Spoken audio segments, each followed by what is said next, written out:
quand on parle du secteur effectivement du tourisme et du voyage, on pense aux compagnies aériennes et aux agences de voyage. Ça va mal, hein, François-Xavier. Ah bah, les chiffres donnent le vertige. Hein. Ce sont des pertes abyssales qui se profilent pour les compagnies aériennes. Entre 63 et 113 milliards de dollars de manque à gagner en 2020. Ce sont les estimations données par l'association internationale. Oui, sur un chiffre d'affaires de 800 milliards. Hein, vous voyez, c'est énorme, c'est considérable. Pourquoi? Parce que les compagnies aériennes, elles subissent un double impact. Vous avez l'impact des lignes suspendues par les compagnies vers les zones à risque, par exemple vers la Chine. Et puis le deuxième impact, c'est les dizaines de milliers d'annulations de vols.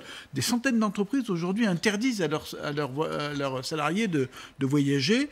À côté de ça, vous avez des annulations des touristes qui va partir en Chine demain. Donc vous voyez, c'est quand même assez spectaculaire. Conséquence de tout ça, ça veut dire qu'il y a des dizaines d'entreprises, si je vous écoute, hein, François-Xavier, qui sont dans le rouge. Là, d'abord, les plus fragiles. Hier, la compagnie régionale britannique Flybe a carrément déposé le bilan, 2000 salariés quand même concernés sur le carreau. À cause du coronavirus? Voilà, à cause de ça. Lufthansa va clouer au sol 150 avions, 20% de sa flotte. Air France prévoit jusqu'à 200 millions d'euros de manque à gagner sur son chiffre d'affaires. Airbus s'attend à une baisse des commandes. Et là, on parle des grands groupes.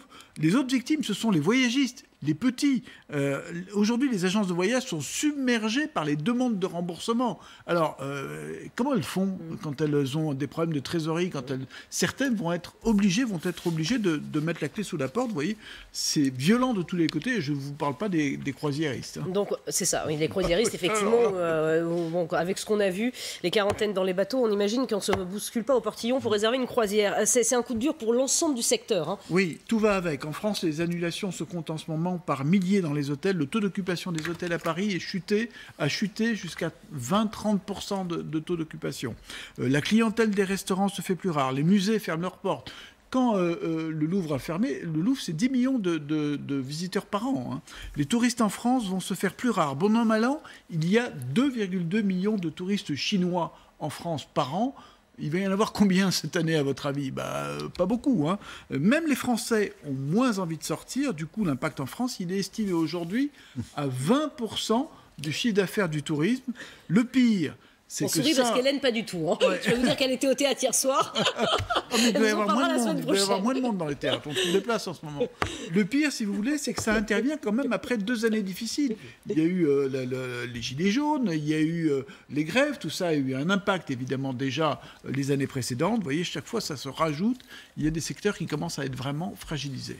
Voilà, donc les secteurs du tourisme, il faut continuer à sortir peut-être, non, au moins pour soutenir notre économie. Oui, avec son masque. Avec son masque et son gel, et bien se laver les mains une fois par heure, on vous le répète.